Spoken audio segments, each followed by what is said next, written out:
এবার যাদের bank balance আছে ওখানে হাত দিতে হবে। এটা আপনার না, এটা আল্লাহ তাআলার। ওখান থেকে আগে কত বিনিয়োগ করবেন তাড়াতাড়ি সিদ্ধান্ত নেন। তবে আমার অভিজ্ঞতা হচ্ছে আমাদের গরিব ভাইয়েরাই ধনী। সচ্ছলরা আমার কথায় রাগ করবেন না, নিজেকে মিলিয়ে নেবেন। মাসে যিনি 5,000 টাকা, 10,000 টাকা, 15,000 টাকা বেতন পান, তারা কঠিন দিনগুলোতে 5, 10, 15,000-এর পুরোটাই দিয়ে দিয়েছে। কিন্তু আমাদের সচ্ছল ভাইয়েরা চিন্তা করেছেন, আমার তো এক মাসে 1 কোটি টাকা, আচ্ছা কত দিলে সবার চাইতে বেশি হবে। আপনি সবার সাথে কম্পিটিশন করতে গেলেন কেন? আল্লাহ আপনাকে যে নিয়ামত দিয়েছেন আপনি আপনার সাথে কম্পিটিশন করেন, তাইলে তো আপনি নিজের উপরে ইনসাফ করতে পারবেন। বড় বড় ব্যবসায়ীরা আমাদের কাছে টাকার বস্তা নিয়ে এসেছে 5 তারিখের পরে, যারা এতদিন কেউ আমাদের নাম সহ্য করতে পারতো না, কেউ ওপেন প্লেসে গালিগালাজ করেছে, কেউ স্বৈরাচারকে সরাসরি সহযোগিতা করেছে, তারাও কেউ কেউ এসেছে, বিভিন্ন কায়দায় এসেছে। কিন্তু আমরা ওইদিকে ফিরে তাকাইনি ভাই। আমরা ওইদিকে তাকালে আমাদের রুহানিয়াত ধ্বংস হয়ে যেত। আঠালের মতো লেগেছিল কেউ কেউ 1 কাপ চা খাওয়ার দাওয়াত, যখন সাড়া দিতে পারলাম না বলে যে 5টা মিনিটের জন্য আসবো উনার বাসায় যদি 1 কাপ চা খাইতে পারে, এটাও সাড়া দিতে পারলাম না। তারপরে বিশাল এক অ্যামাউন্টের প্রস্তাব দিয়ে পাঠাই দিস। আল্লাহু আকবার। এই ক্ষেত্রে আল্লাহ তাআলাকে ভয় করেছি এবং ধৈর্য ধরার চেষ্টা করেছি। বিভিন্ন হেলিকপ্টারের মালিক আসছে, আয়সা বলছে যে এখন থেকে যখন লাগবে বলবেন, বলার সাথে সাথে পেয়ে যাবেন। হ্যাঁ বলি নাই, বলছি দেখব। এরপরে একই ব্যক্তি বলছেন যে আগামীতে নির্বাচনে আমরা চাই আপনারা বিজয়ী হন, ইনশাআল্লাহ আল্লাহ তৌফিক দিয়েছেন, বড় হাতেই দিব, শুধু আপনারা বললেই পেয়ে যাবেন। তাতেও হ্যাঁ বলি নাই, বলছি দেখব।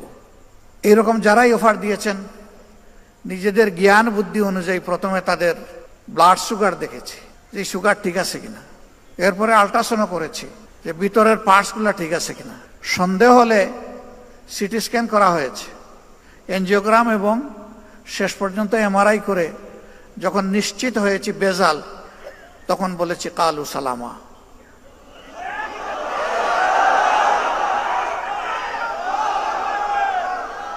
আমরা বিশ্বাস করি ইমানদারদের, যারা ইমানদার তাদের আন্তরিক দোয়া ইনশাল্লাহ আমাদের সকল ঘাটতি পূরণ করে দেবে ইনশাল্লাহ। স্বচক্ষে এগুলা দেখা যাচ্ছে। তো এখন 1 সপ্তাহে যা খরচ হয়, এক সময় সংগঠন 2 মাসেও তা খরচ করতো না। অতীতের নির্বাচনের সময় আমাদের ঋণ হয়েছে, নির্বাচন চলে যাওয়ার সময় সেই ঋণ আমরা কষ্ট করে পরিশোধ করেছি। আলহামদুলিল্লাহ। এই যে মুমিনদের অন্তর আল্লাহ তাআলা নরম, তরল, কোমল, মানবিক, দরদি, মায়াবী করে দিয়েছেন, এখন কোনো ক্ষেত্রে আমাদের কোনো ঋণ নাই। এত বড় সমাবেশ হয়ে গেল, আমরা কি কোথাও চাঁদা তুলতে বলছি কাউকে? বলি নাই। আমরা নিজেরাও কারো কাছে চাঁদা চাইনি। এখন কেউ বিশ্লেষণ করে 100, কেউ 200 কোটি। আপনারা শুনবেন যে কেন্দ্রের কয় কোটি খরচ হয়েছে। অবশ্যই এরকম হিসাবে আপনাদের শোনার অধিকার আছে। এই পরিমাণটা আমার ধারণা ছিল যে 3.25 কোটিতে আটকায় ফেলতে পারবো, একটু অ্যাকসেপ্ট করবে। এটা 3.5 কোটি পর্যন্ত পৌঁছবে, এর বেশি নয় আলহামদুলিল্লাহ। এখন যে বিশ্লেষণ করার করতে থাকুক, আমাদের আসে যায় না কিছুই। আমরা এই সমাবেশটা করেছি 2টি কারণে। একটি হচ্ছে 5 আগস্টের পর অনেক দল অনেক বড় বড় সমাবেশ করেছে, আমরা অস্থিরতা দেখাইনি। বাংলাদেশের জনগণের দেখার প্রয়োজন ছিল যে জামাতে ইসলামী আগামীর জন্য কতটা প্রস্তুত। এই প্রস্তুতির একটা ছোট্ট নমুনা হচ্ছে এই সমাবেশ। এই সমাবেশ করতে গিয়ে আমরা একেবারে জান কুরবান করে ফেলিনি। আমরা 2 মহানগরী আর উত্তর দক্ষিণ 2 ঢাকা অঞ্চল, এইটাকে একটু গুরুত্ব দিয়েছি। বাকি বলেছি আনফাল, আপনাদের কাজ নফল, যতটুকু আসতে পারেন। সবাই বলেছে একটা কৌটা দিলে ভালো হয়, দিলাম। আলহামদুলিল্লাহ, মুফাসসলের বেশিরভাগ এলাকা থেকে আমরা যা কৌটা দিয়েছি তার চেয়ে বেশি এসেছে। এরকম একটা সমাবেশ হলে 200 কোটি টাকা তো হিসাব করতে হবে। তার কারণ হলো খাওয়া দাওয়ার ব্যবস্থা করা, তার কারণ হলো আবার হাতে কিছু তুলে দেওয়া। কিন্তু না, এখানে যদি আমরা ওই সমাবেশে বলতাম যে বিভিন্ন জায়গায় বাক্স রাখা আছে, যে যা পারেন দিয়ে যান, আমার ধারণা বাক্সগুলা সংকুলান হতো না। কেন? প্রত্যেকটা মানুষ বিশ্বাস করে আমার হালাল রুজি থেকে যা দিব আল্লাহর দরবারে তা হবে আমার পক্ষ থেকে বিনিয়োগ। বিনিয়োগ করলেই তো আপনি লাভের আশা করবেন, মূলধনও টিকে থাকবে। এই জন্য তো আল্লাহ তাআলা বলেছেন উদাহরণ দিয়ে, যেন একটা শস্য বীজ তুমি রোপণ করলে, এটা থেকে একটা গাছ জন্ম নিল, তার থেকে 60টা ছড়া বের হলো, প্রত্যেকটা ছড়ায় 100টা করে দানা যুক্ত হলো। এরপরে এটা হলো কোরআনের ভাষা। হাদিসের ভাষা হলো আল্লাহ যার পর বেহিসাব খুশি হবেন তারে বেহিসাব দিবেন, কোনো হিসাব নাই। পড়ে গেলাম, উঠার চেষ্টা করলাম, আবার পড়ে গেলাম, আবার উঠার চেষ্টা করলাম, কিন্তু এই লোকেরা আমাকে জুড়ে ধরে ছাপাইয়ে বসাইয়ে দিল। সবাই বলতেছেন আপনি আর কথা বলতে পারবেন না। আমি বলতেছি যে কথা কিছু তো বলতে হবে, যেহেতু এখনো দম আসা যাওয়া করতেছে।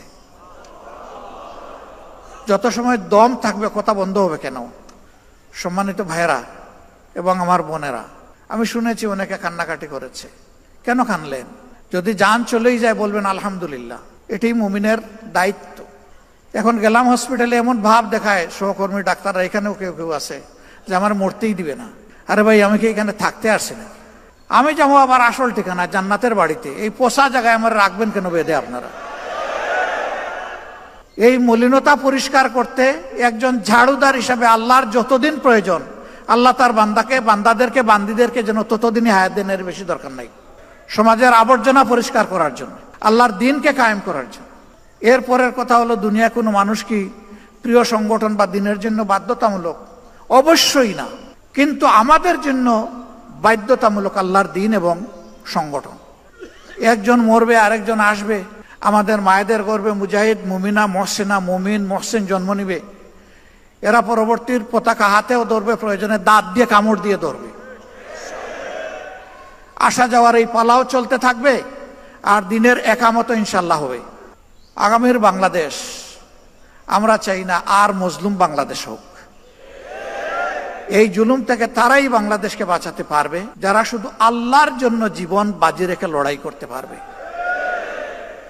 দুনিয়ার কোনো ধান্দা থাকবে না যে এর মাধ্যমে আমার সামাজিক স্বীকৃতি আসবে। ব্যবসা বাণিজ্য যেখানে হাত দিব, আমি দেখব যে সেখানে শুধু আলী বাবার প্রদীপ জ্বলে উঠছে। এই ধরনের নোংরা কলুষিত চিন্তা যেন আমাদের কারো মাথায় না ঢোকে। সংগঠনের নাম বিক্রি করে, অথবা আমার বাবা আমির ছিলেন, দাদা অমুক ছিলেন, শ্বশুর অমুক ছিলেন, ভাই অমুক ছিলেন, এই নামগুলা বিক্রি করেও কেউ দুনিয়া বানাবার চেষ্টা করবেন না। যদি কেউ চেষ্টা করেন, আমার ক্ষুদ্র জীবন থেকে বলছি, আপনি নিশ্চিত দরা খাবেন এবং অপদস্থ হবেন। আপনার ক্যাপাসিটি থাকে, হালালভাবে আপনি নিজস্ব পরিচয় আগান, তবে আল্লাহকে ভয় করে আগাবেন। বেপরোয়া হবেন না, স্পিড লিমিটের ভিতরে থাকবেন, স্পিড কন্ট্রোল মানবেন, স্পিড ব্রেকার দেখে চলবেন, না হলে নিজেও মরবেন, সংগঠনকে আপনি মারবেন। এই বিষয়গুলো খেয়াল রেখে যদি চলতে পারি, আল্লাহর সাহায্য অবধারিত আমরা পাবো ইনশাআল্লাহ। এরপরের বিষয় হচ্ছে জবান, ঠোঁট। এটা ঠিক যে অন্যের নেগেটিভ সমালোচনা করলে কথার ঝাল বাড়ে, কিন্তু নেগেটিভ সমালোচনাতে কল্যাণ কম। নীতিগত সমালোচনা হবে, কাউকে ড্যামেজ করার জন্য নয়, সংশোধন করার আশা। আমি চাই আমিও ভালো থাকবো, আমি চাই আমার সমাজও ভালো হোক। যদি এটি আমার উদ্দেশ্য থাকে, তাহলে স্বয়ং যারা দিনে রাত আমাদের বিরোধিতা করে তাদেরও কল্যাণ আমাদের কামনা করতে হবে, আল্লাহর কাছে দোয়া করতে হবে, এবং প্রত্যেকটি বক্তব্য হবে দাইল আল্লাহর ভাষায়। এমনকি সন্তানের সাথে যখন কথা বলবো সেটাও হবে দাইল আল্লাহর ভাষায়। স্ত্রীর সাথে যখন আমার আচরণ হবে সেটাও হবে দাইল আল্লাহর ভাষায়। এইভাবে যদি সর্বক্ষেত্রে আল্লাহকে ভয় করে দাইল আল্লাহর দায়িত্ব আমরা পালন করতে পারি, ইনশাআল্লাহ একামতে দিনের দায়িত্ব আঞ্জাম দেওয়া সহজ হয়ে যাবে। আগামীর বাংলাদেশকে জয় করতে হবে ইনশাআল্লাহ। মনে রাখবেন, জামাতে ইসলামী হেরে গেলে বাংলাদেশ হেরে যাবে। এই বাংলাদেশের আশার প্রদীপ নিবু নিবু থাকলে এটি জামাত ইসলামী। এই প্রদীপকে আরো তেল, আরো শক্তি দিয়ে ইনশাআল্লাহ পূর্ণ মাত্রায় প্রজ্বলিত করতে হবে। তাহলে আমরা পারবো তো ইনশাআল্লাহ সেই নমুনা পেশ করতে। আপনারা যে পরিমাণ দৌড়াবেন, আমাদের কর্মীরাও সেই পরিমাণ দৌড়াবে। আমি আশা করি 56,000 বর্গ মাইলকে কলুষ মুক্ত করার জন্য, সব ধরনের অশান্তি এবং জুলুম থেকে মুক্ত করার জন্য এখন থেকে জিন্দেগির বাকি দিনগুলো, আগামী নির্বাচন নয়, জিন্দেগির বাকি দিনগুলো ইনশাআল্লাহ আমরা আল্লাহ তাআলাকে ওয়াকফ করে দিলাম।